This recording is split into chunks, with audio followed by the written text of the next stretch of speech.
All right, everybody. So this week's parsha is Parshat Vayechi, the final Torah portion in this book of Bereshit, and in a very real way, an end to not only an era, but to a particular approach of the Torah, in which the Torah has been zeroed in on one family and sharing their interactions with each other, their thoughts, their feelings, etc. And really kind of very much zeroed in on a personal level. Uh, with the opening of next week's Torah portion, Parsha Shmot, and the book of Shmot, there will now be a change. We will have fast forwarded a couple hundred years, no longer be talking about a family, we'll be talking about a people. And even when we talk about an individual like Moshe or Aaron, it is more in the context of the role that he plays as the leader of the people and not so much his personal interactions. In fact, again, for example, we don't really know much about Moshe for the first 80 years of his life, right? We really pick up his story. We get a few little anecdotes, right, with him going to, first him in the basket, and then him obviously his brothers, and right the whole story with the beating that one of the Jewish slaves is getting, and how he takes care of that, and he ends up having to run to Midian, and then his story in Midian, but all to set up the context of him coming back as leader of the Jewish people. And yes, there are a lot of times when we're talking about personal interactions between him and God, but again, not so much of a personal nature, but the one-on-one interactions is about him as the leader of the people. So, to a certain degree, now zoomed. This is the last parsha. Parsha Vayechi is the last parsha where the Torah has this almost personal note, where we're talking about and highlighting individuals and their life story, as it were. And then we close the book of we could call it the book of the patriarchs and the matriarchs, and we will move then from the family to the people. So Parshat Vayechi opens up with everybody down in Egypt, right? And really, from this parsha on, there will be no Torah portion where the Jewish people are back in Israel. That is it. The land of Canaan is now very much a kind of a shining city on a hill. The aspiration goal, but it is not going to be from here on in the locale of the Torah portion, the locale of the focus of it will not be the location, which is a very interesting thing because to a certain degree in this Torah really mirrors our existence as a people, in which the majority of our time as a people has not been in the Holy Land. It has, in fact, been in the diaspora on a journey, and oftentimes in that general state of of of of, of facing persecution, and our ability to transcend and maintain our belief and trust in God in the face of challenges, etc. This really is a story. In fact, to a certain degree, when the Jewish people are on the cusp of entering into the land of Canaan, again, boom, the Torah's right there before we even get that closure, as it were, of them entering into the land. That will only happen in the subsequent book, the first book of Scripture, the book of Joshua. So Parshat Vayechi, really to a degree, is a very transitional Torah portion. It is the last parsha that talks about the Abramowitz family, right? The patriarchs and the matriarchs, and the 12 children. And also the first parsha that talks about the Jewish people in their state, in their location that they will exist in for the next 210 years. And to a certain degree becomes very much a powerful theme throughout all of Jewish history, to the point that we have to mention leaving Egypt twice every single day, right? It's still very much a focal point of every single day of our Jewish lives. And so it is noteworthy that on this Torah portion to see, to a certain degree, the messages, the lessons, the takeaway the Torah provides in this very powerful, dramatic transitional moment, the end of one era, the beginning of the next. And it opens up with a very interesting turn of phrase, right? Vayechi Yaakov be'eretz Mitzrayim. And Yaakov lived. And the commentaries jump on that. And they say that it's not just, the word Vayechi is not just, to a certain degree, just a contextual word. Yeah, he lived because he wasn't dead yet. No, but we're saying he lived, underlined, bolded, capitalized, italicized, and Yaakov lived. The best years of his life. Because what? Say again? The best years of his life. Mm-hmm. In Goshen, exactly. at the yeshiva. Good. So that the Torah, the commentaries jump on it and says that the Torah saying that Yaakov lived, right? Last week, the Torah portion said that when Pharaoh asked him, how many are the years of life? Pharaoh asks Yaakov. Yaakov says they have been few and bad. Now, they haven't been few really in the quantitative state, because he has lived over 130 years, right? But he is stating that he hasn't really lived. They've been very difficult years, right? And these last 17 years, while he's in the land of Egypt, a land obviously that is associated to the Jewish people with challenge, persecution, slavery, pain, suffering, is, as Paula mentioned, the years that he lived. He finally lived 17 years. And as Paul mentioned, there are reasons why those were the best years of his life. And it starts with an acknowledgement that these really shouldn't be. The best years should be, right, as he expected them to be, right? Yaakov, when he arrived earlier back in the land of Canaan, after his whole drama with having to run away from home from his brother Esau, and then being in the land of Haran, which was the most corrupt land in the world at that time. It was the Haron Af Shalmakom was called Haran because it brought God great anger, and he was staying by the most corrupt person in those corrupt land. And then he finally faces off with Lavan. He faces off with Esau on his return, etc. And he finally comes back to Canaan, the land that was to him significantly more than just nostalgia, more than just his homeland.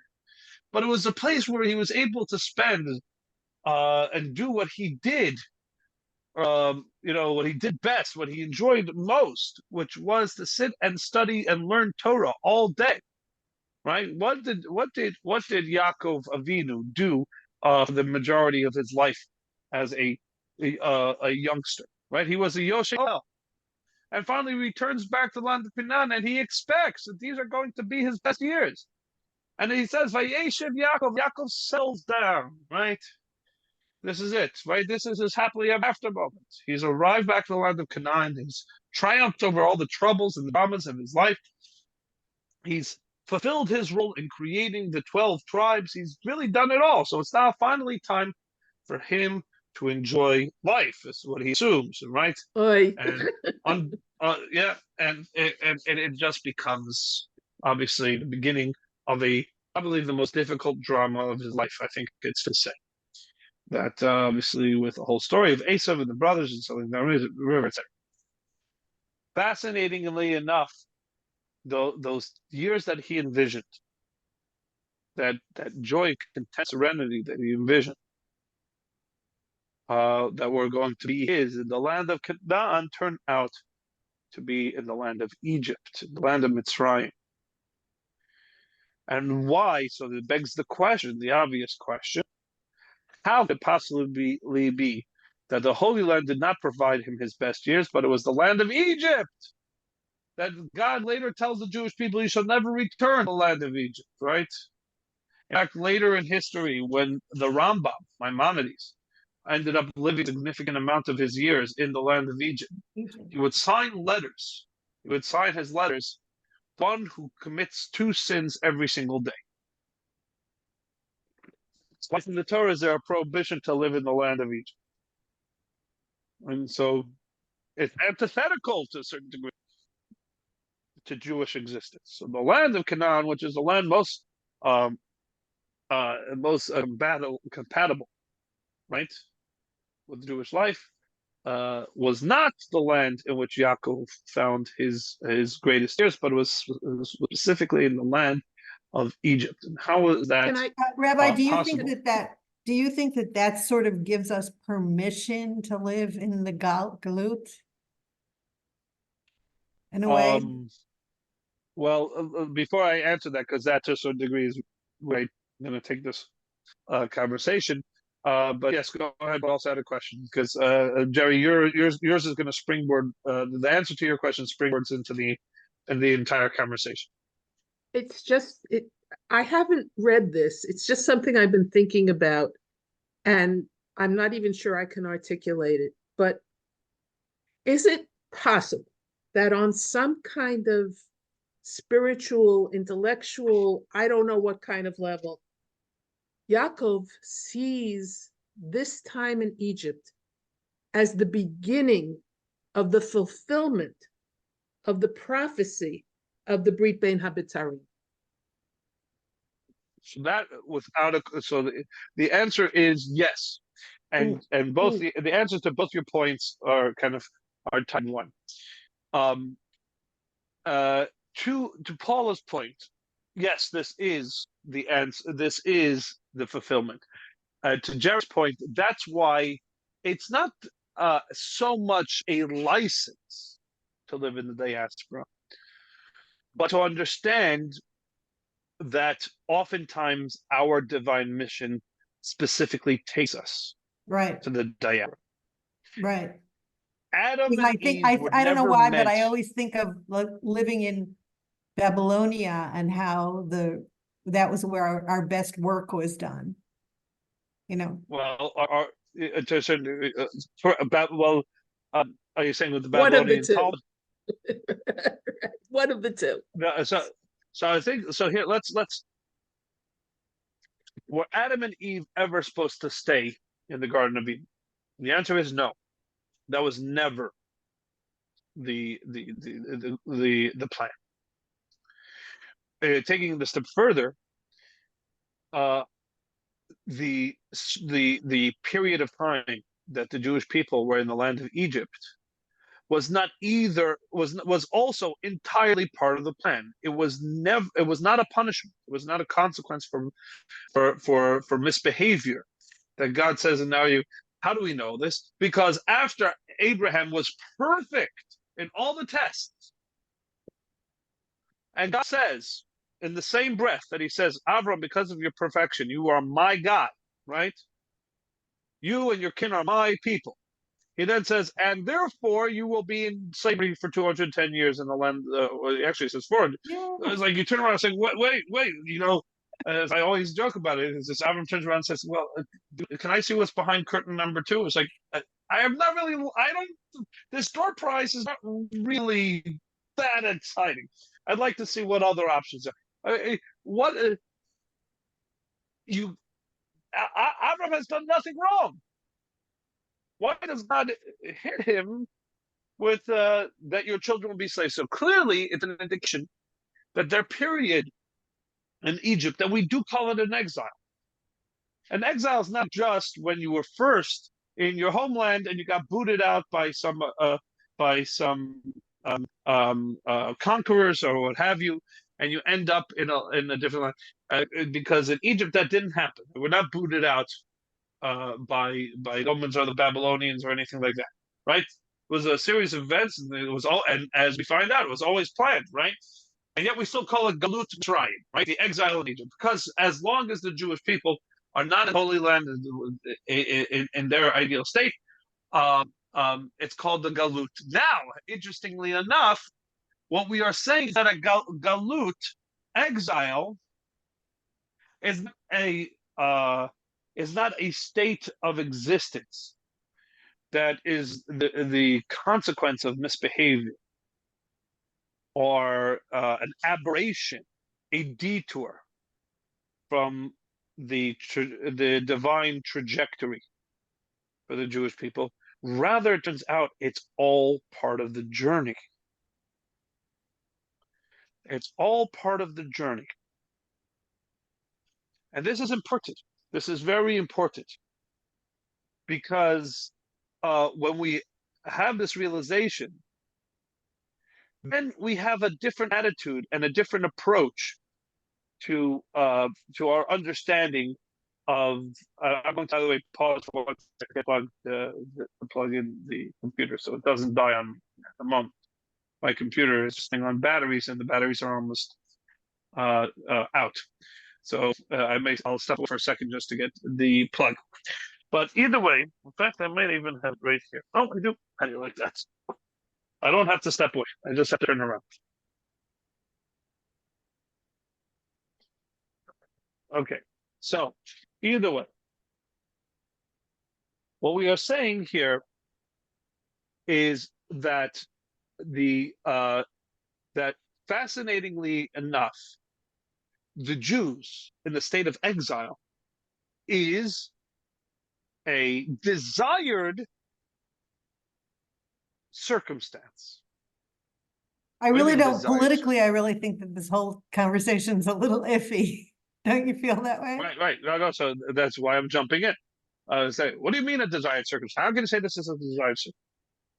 How can you say that the Jews outside of the Garden of Eden is a desired circumstance? How do you say the Jews outside of the land of Israel is a desired circumstance? And let's take a look. There's an expression, Nora Alila al Bnei Adam, that to a certain degree that we understand that Nora, the word Nora means awesome, but also means awe as it was originally meant, as in not fear-inducing, but dramatic, which if you feel like it has like not a negative, but not a joyful connotation, you'd be right. It's that, and this is that Hashem's plan includes an element of this. It's not meant to be peachy for the Jewish people. It's not meant to be peachy for the world. It's not meant to be a gravy train all the way through. We say that we are the chosen people, right?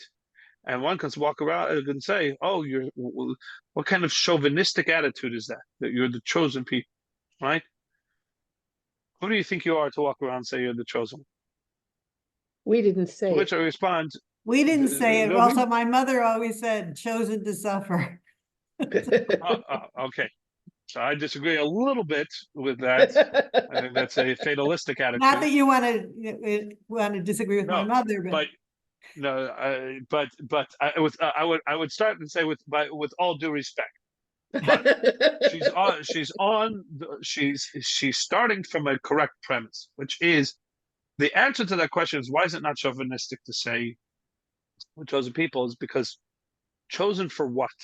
Exactly. And it's not chosen for entitlement and pleasure and chosen not to suffer, but chosen to face challenge. boy, Interestingly enough, listen, hear me out. Do you realize that basically every form of entertainment, nearly every form of entertainment, I say because there's sometimes entertainment, but I wouldn't even call it entertainment some. But anything that is entertainment invoking, which in other words, it arouses within you a sense of passion and joy and excitement, right? That's, I think, whatever I don't know, I wouldn't say what the Merriam-Webster definition of entertainment is, but it would have to be something that arouses a certain amount of excitement, or else it's not entertaining. It could be relaxing and right, but every form of is about a pursuit or engaging in challenge. Engaging in challenge. Right? It's interesting because No. recently, what What? was that? Oh, what All right, all right. Go ahead. Yeah, hear me out. Hear me out. I'm trying. You think about sports. Sports are considered entertainment to many. 1 minute, No, 1 minute. 1 minute. Let me hear me out. Sports are considered entertaining to many. What about the sport is particularly entertaining? What do all sports have in common? There's a winner and a loser. They have to- competition. right. Competition. Certain people, board games are entertaining. What is exciting about a board game? Winning Challenge, the struggle, challenge. the struggle. Listen. Every board game has a challenge. If it doesn't It's have so it's not interesting because entertaining. my personality is that when I'll turn on the TV and I mean, at the nail salon, they turn on a TV and there's a cooking show and I go, that's good. I'll watch the cooking show. But then I see there's a competition. Who's going to win the cooking competition? And I don't pay attention because I don't like that aspect of it. 1 minute. But Jerry, let me kind of flesh out the point here. You Please. sit there, you take kids to, let's say, an arcade, right? And there's all these games to play. The kids say, "Why are you putting us through so much pain?" Every game is a challenge. Every game has some challenge that you have to beat. Why would you do this to me? Or a book, as we said, how many people would be interested in reading the book that starts, a perfect person woke up in their perfect bed, came down for the perfect breakfast, went to their perfect job, came home and ate a perfect dinner and got back into their perfect bed, the end. What's missing from such a story? What's missing from Dynamic such tension. what? Dynamic tension. Correct. Fine. Now talk to me about singing. You want to explain to Even me? if singing, sure. If you're listening to, let's say, any master and anything, master painter, master artist, whatever, why are they so compelling?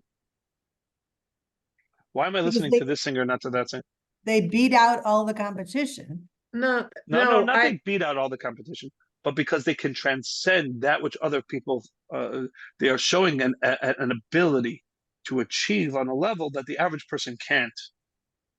and if I listen to Andrea Bocelli or Ella Fitzgerald, I can see that. I'm talking about me singing with my not on key voice, whatever.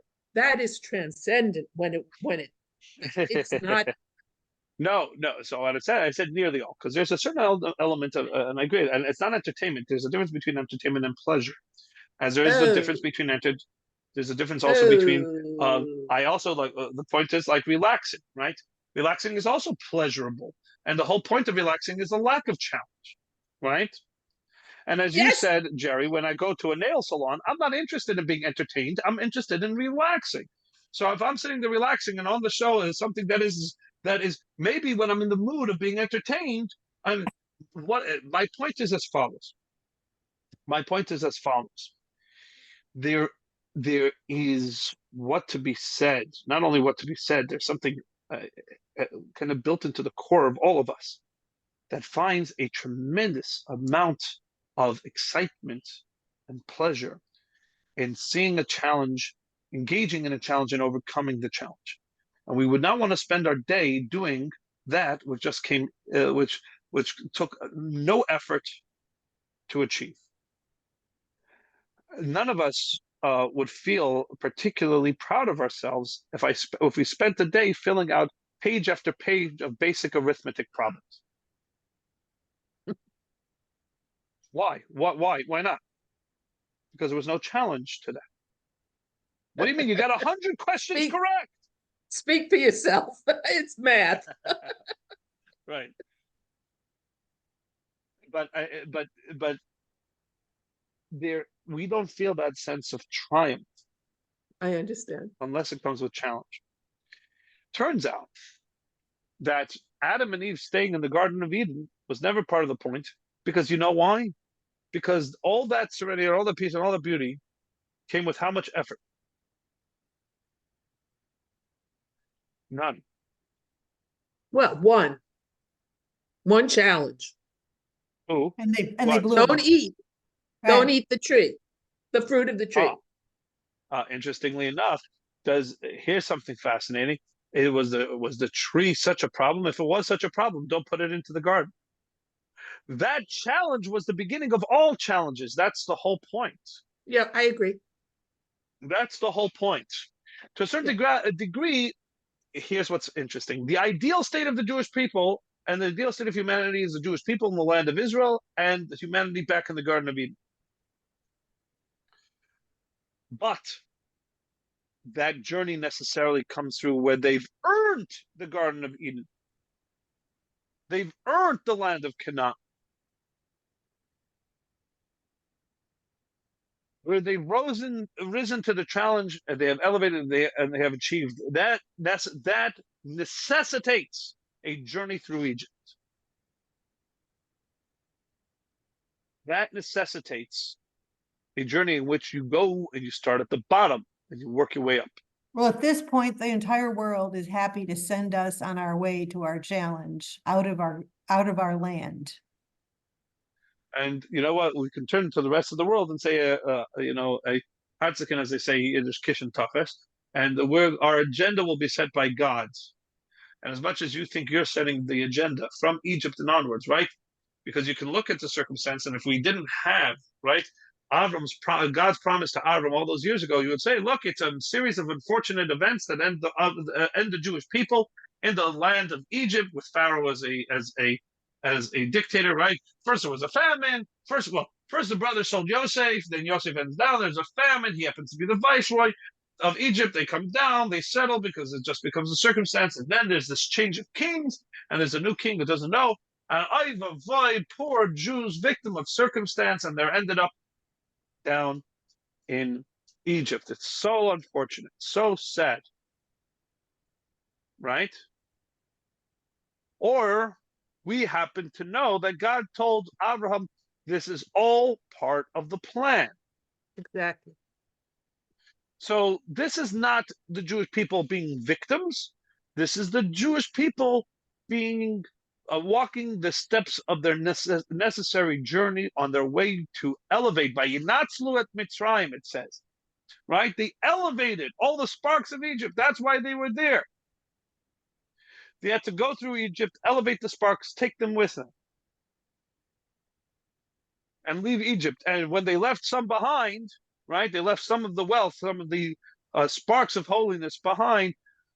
Pharaoh was nice enough to bring it all with him when with the encounter on the Red Sea. So by the time it was over, they had it all, right? Whatever was left behind. Pharaoh's like, wait a minute, you didn't empty us out entirely. Come on, don't hang in there. I'm going to bring it over to you, right? All part of God's plan that that they should elevate every last spark that Egypt had to offer. And they didn't go around Egypt. They didn't go over Egypt. They went right through it. And that has been the Jewish people's story. And again, as I've said this oftentimes, there's the ultimate depiction, right, of the iconic depiction of the Jewish people as the wandering Jew. The wandering Jew.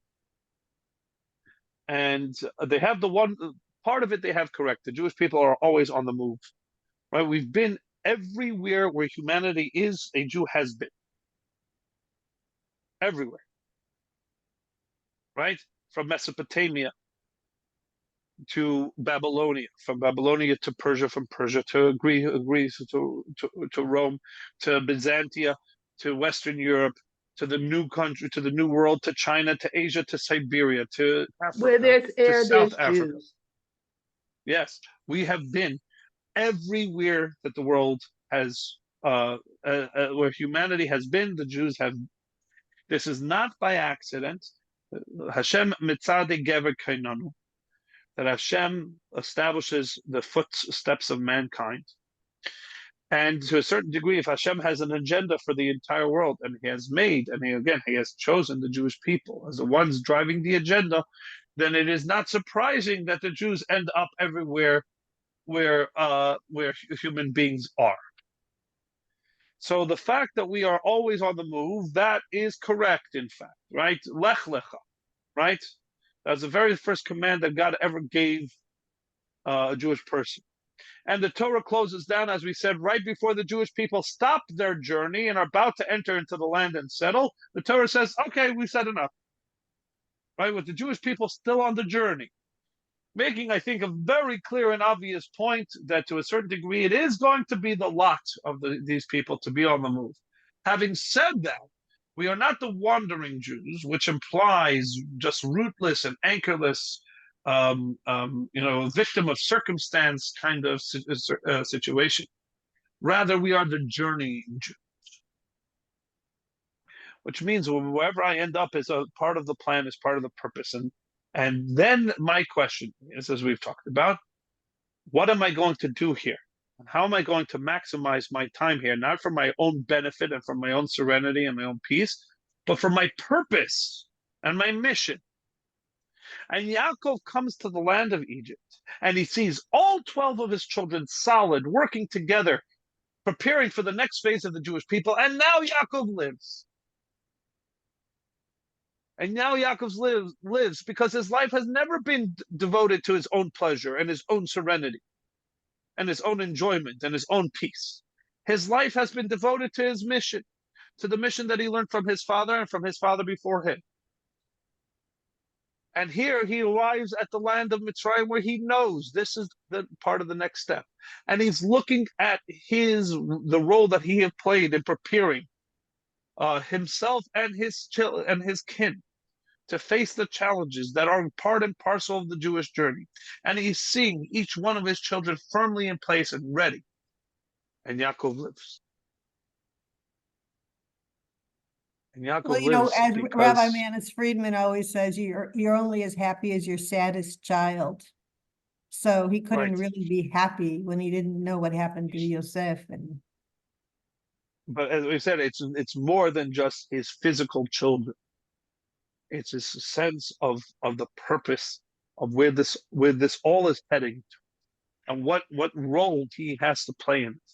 And I'll tell you again, it has been the hallmark of the Jewish people, and learned from our patriarchs and matriarchs, from these stories in the Torah, that we don't live a life again that is with pleasure and peace and serenity as its ultimate goal. If we did that, well, then when the idea came up for mass assimilation, for the sake of peace and serenity for ourselves and for our children, if we would just stop being Jews, we would no longer be targeted, and life would become easier. We never took that option. When the story of a Roman who came to Rabbi Akiva, right, in the height of all the persecution, and said, why do you insist? Why do you insist, you stubborn people? Do what every other nation that we've conquered has done. Do what the Greeks and the Thracians and everybody else has done once the Romans conquered them. They folded and became part of the Roman Empire. They were not this obstinate about clinging to their traditions and their laws and staying unique and separate and different. Join us, says this Roman. In fact, who was this Roman? He was a Jew, at least a former Jew. We'll call a former Jew. Once a Jew, always a Jew. But a heretic. And it says, come on, accept reality. Assimilate and join the Roman Empire. To which Rabbi Akiva says what? No way. He says, right, the old thing. He says a Gentile answers a question with an answer, right? And a Jew answers a question with a question. And a rabbi answers a question with a story. So Rabbi Akiva says, let me tell you a story by way of answering your question. There's a lake, and there's a whole bunch of fish. With the fox and the fish. I got it. Yes. Okay. And the whole bunch of fish are swimming around the lake. And they're swimming to and fro because the fishermen are casting nets into the lake, and the fish are doing their best to avoid the nets. Comes a fox to the riverbank, to the lake, to the banks of the lake, and he calls to the fish. He says, "Why? Why do you insist on keeping yourself in danger? Join us here on dry land. Come out of the lake. Come out of the lake, and then you won't be trapped. And you won't be easy for the fishermen to catch. You will join the rest of us." To which the fish said, you foolish, foolish fox. We are in this water, and we are obstinately staying here because this water is our life. Because we are a fish, and the very definition of our life is this water. Take us from this water for a second, and we're not in danger, we are dead.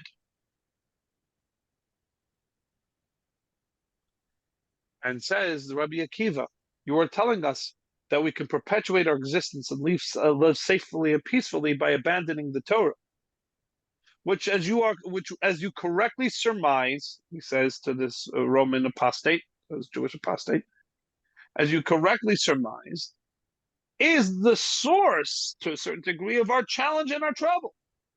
And if we would just let it go, then the challenges would be gone. This trouble would be gone. And so would our lives. And so would our existence. And this is why it's ludicrous to say that for the sake of peace and serenity, we'll sacrifice our identity as Jews. Because we are not living for peace and serenity. We're living for a purpose. Rabbi, We exist for a purpose. Absolutely. And we've got our purpose pretty well spelled out in the Torah and Talmud. But it just brings to mind something else that's in the Parsha this week.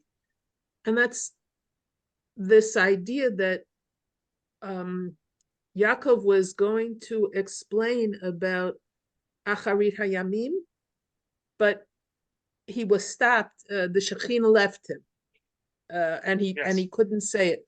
Why? Because that's exactly the point. Because the Acharit Hayamim is not about some arbitrary date into the future. The Acharit Hayamim is going to be when we finish our mission. And so to give the people, Bikesh Yaakov, the Galos Esakates, Yaakov wanted to reveal the day that Mashiach was going to come, which would achieve what?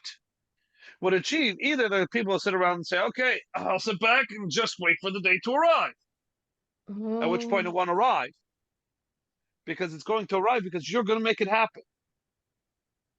Or people will become depressed because it's sometime in the future. Rather, every single person has to live their life knowing that the coming of Mashiach is entirely up to me and you. When is Mashiach coming? Right? They say that there's a midrash, right? It says a certain tzaddik said he rose to the heavenly levels, and he says he wants to have an audience with Mashiach. So they told him, go here and here and here, and you look for a person in a big city, and all this is in heavenly jargon. So again, obviously, we're talking something that is more anthropomorphic than physical. It says when you will see sitting by the gates of the city among the Mitzorai, among the lepers, and you will see one wrapping and rewrapping his bandages. And the commentary go on to explain all these various references, why Mashiach would be a leper, why he would be wrapping and rewrapping his bandages, etc. Says that is Mashiach. And so he goes, and he sees the Mashiach, and he says, I have one question. Mashiach says, go ahead. He says, when is Master coming? When are you coming? To which Mashiach answers, Hayom. Today. Wonderful. Such wonderful news. He goes home, wonderful. He comes down from his sojourning in the heavenly realms, and he comes and he shares the great news, Mashiach is coming today.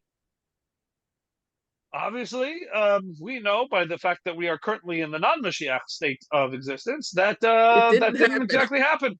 Right. So the next day he goes back up. He marches his way back to Mashiach. And he says, what was that? You very clearly told me Hayom. And Hayom came and went, and you didn't come. So Mashiach says, Hayom in Bikolo Tishmi. That's the quote. It means what? Hayom im Bikolo Tishma'u. Hayom, today, if you listen to his voice.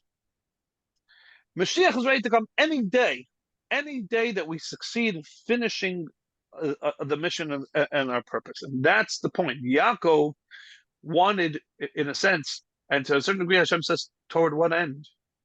Toward what end? Mashiach is going to come when the people do what they need to do, not because of some date they're going to know about in some future date. Mashiach is going to come. The date is, and that's why what does Mashiach, what does he do? What does Yaakov do in response to the fact that he lost the date? That it was, he turns around and he starts, the very next thing, it says, Reuven b'choriyat, right? Turns around and starts giving does the blessing. He starts giving his children the tools, the wherewithal to bring Mashiach's arrival about.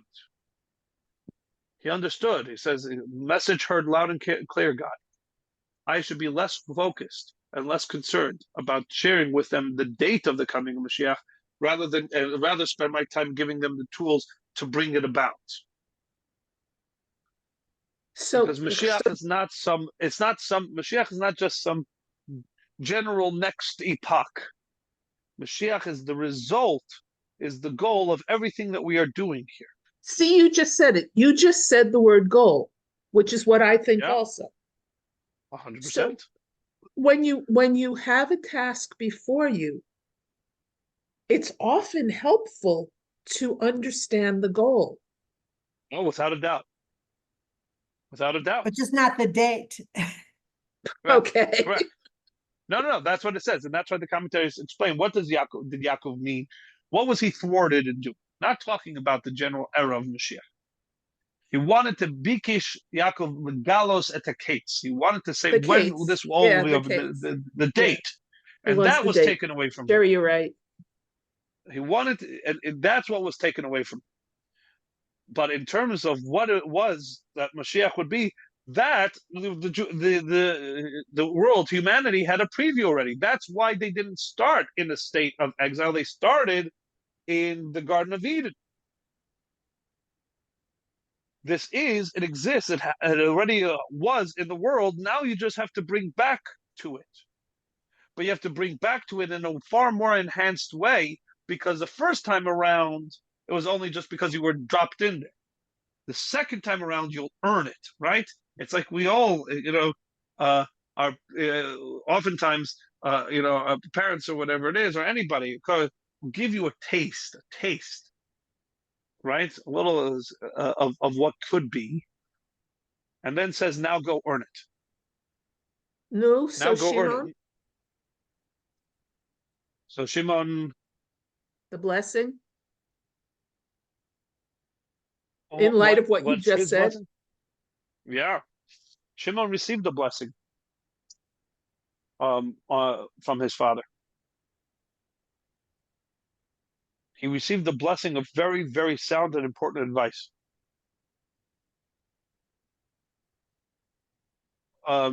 Yaakov is not in the business of just fluff and frivolity. Oh, platitudes. Here, make you feel good. Just say something. I'll say something not nice. With Shimon. Not with Shimon, not with Reuven. Yeah, absolutely. Not with Levi. The point is that Yaakov understands it's far more important to give advice than platitudes. Give guidance and rebuke if necessary than platitudes. Life is far more important. It's far too important for just vapid, empty words. All of us know this, right? right? But I also think in terms You- of the date, I mean, if we knew when we were gonna die, don't you think we'd live completely differently? Completely, I know I would. well, put it this way: I if you knew wouldn't, you were going to live, go ahead. You would live completely differently in I- what way? well, if I knew when it would, I would just like do nothing. Like I would, Right. it would just take away all my cheshek, to accomplish. Right, and this is as I said: if the people knew that Mashiach was coming on this date, then they This would is do what you were nothing. saying. Right, Yes, right. they would just sit back and wait, or fall into a despair that it wasn't coming in their lifetime. At least those earlier generations, God willing, our generation will. But it would take away the main point, which is that it's not about the date; it's about the actions. It's about what Mashiach is going to come on the date that we get that we finish the job. That's the date. Right, that we've done That's what enough. Right. Mashiach's coming today. Today being the day you get it done. And that was what Mashiach I think told. it means the day, literally the day Correct. that enough is done. Yeah. Yes. All So right, to wrap it so up, go ahead. yeah, just to bring this in a sense, um, Yaakov had his best years of a Jewish life, a life that is not again about serenity, peace, pleasure. Believe it or not even about holiness. And life that is not either about holiness, but rather of godly purpose and divine purpose. Could he have been holier in the land of Canaan? Yes. Could the people have been holier in the land of Canaan, living as shepherds and contemplating godliness all day? Yes. But that's not your purpose. The same way your purpose is not to spend 24 hours in the Beit Knesset or the Beit Medrash. And so if life was about any of these other things, then it would be in fact puzzling. But if you understand that Yaakov viewed his life as in how far I can move the effort forward toward Mashiach, and there is going to be this necessary journey through the land of Canaan for the sake of the land of Mitzrayim, for the sake of Vayinatzlu at Mitzrayim, right? To refine Egypt, to remove the sparks from Egypt, etc. And I need to be able to put those pieces on the board with their greatest sense of preparedness and inner strength and unity. And then that toward the last years of his life, when he was questioning it all the way up until that moment. But now he finally sees it in place. He sees we're in Egypt. We have the land of Goshen. We have a thriving yeshiva. We have 12 brothers all in sync and ready to hear and listen. As he says, Shema yesh b'chem psul, right? Maybe one of you is lacking, to which they all turned to him and they said, in one unified voice, a line that has now become the most famous and the most essential line in Judaism. They said, Shema Listen, Yisrael, listen, our listen. Father, O Israel, right? Hashem Elokeinu, Hashem Echad. And then he turned around and said, Baruch Hashem, Kivod Machosol Olam V'ed, right? And that is Vayechi Yaakov. That is what defines any of our lives. When you look today and say, and you can ask yourself and tell yourself, okay, life may be difficult, there might be challenges, etc.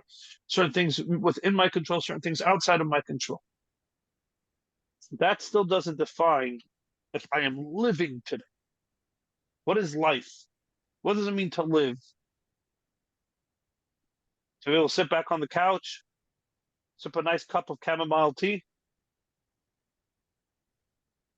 Rabbi Life. Friedman always does a whole big thing about the difference between living and existing. Right. No, but I would say you're doing more than existing, right? You've worked hard, you're taking out, you're sipping, you're enjoying, nice crackling fire, sipping a chamomile tea, a nice book, an intellectually stimulating book. We're not talking about a guy who just and even better than that, you know, children, grand, whatever. Still not living. That's not what God put you down on the world to do. Put you down on this world to achieve an aspect of the overall mission that you are the one who is in a position and only you are the one who can do. I agree with that. I just would add something to it, which is something I'm slowly coming to understand about myself, and that's that it's important also to understand that we are cogs in a much bigger wheel. And that presents limitations, yes, but it also presents incredible opportunities. My sermon for Without a the day. doubt. No, What are the without a doubt. opportunities of a cog? Excuse me? What are the opportunities of a cog? Given that we're talking about things that are infinite, it's pretty infinite. I would You're say, limited. Go ahead. I think Jerry's asking, why is recognition that you're only a cog? In what way does that open up opportunities? And I think, Right, you said it creates Ah, wonderful because opportunities. you start to have a little bit more humility that way. and that's Okay. what I'm saying. When you realize that you don't have to do this or expected to do this alone, you avail yourself. The more humble you are, the more you realize the opportunities that are presented outside of yourself. You don't have to do this alone. And this is what Yaakov realized. Yaakov realizes that he's not doing this alone. He's handing this off to his sons. And his sons realize they're not doing this alone, right? That is what the humility that allowed them to accept Yosef. They realize we're not doing this alone. Yosef's going to be in this position to do this part of it. And God bless him. God bless him for the fact that he's going to be in that leadership position. And that's humility. I am just a cog. When Reuven, Shimon, Levi, Yehuda, everyone, and Yosef come to realize they are a cog, that gives them the ability to welcome and appreciate the resources and the unity of the rest of the collaboration of the rest of the brothers. And when Yaakov sees that the brothers all sense this, but more importantly, on top of that as well, not more important, I would say equally as important, maybe more important, is that you have to recognize that you are in fact a cog and an essential one. You are not the whole machine, but you are an essential cog in the machine. Without you, the machine doesn't get where it needs to get. So I think it's a very healthy balance. You are essential. You're not all, but you are essential. And the definition of living is going to be how much you live up and achieve in that purpose.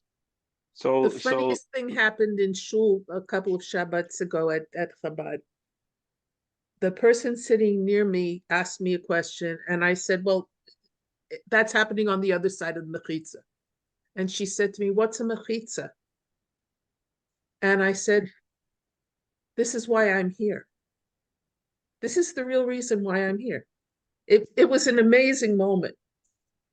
Right, to make her feel good about the question and to Exactly. beautiful. That's a beautiful story. It was again, this is every single one of us have a role. It's not, again, it is a remarkable thing that Yiddishkeit expects the religion to be the doctrine to be practiced head first by everybody on the same caliber as the rabbi. The rabbi is not any more, the clergy are not any more obligated to practice and participate in their Judaism than the blacksmith. I'm not sure they have any other religion that's like this. For the most part, most other religions say you practice at this level, and then there's the clergy, and they're the practitioners of the religion. You know who's the practitioner of Judaism? Every Jew. Every Jew. Period. But we do Even have whether Clay Kodesh.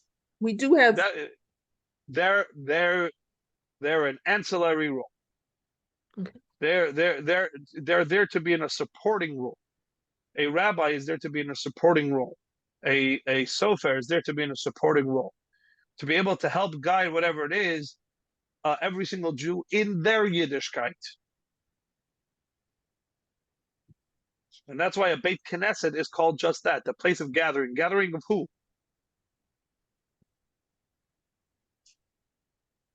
Gathering of every single Jew, not the clergy. This is not about the clergy.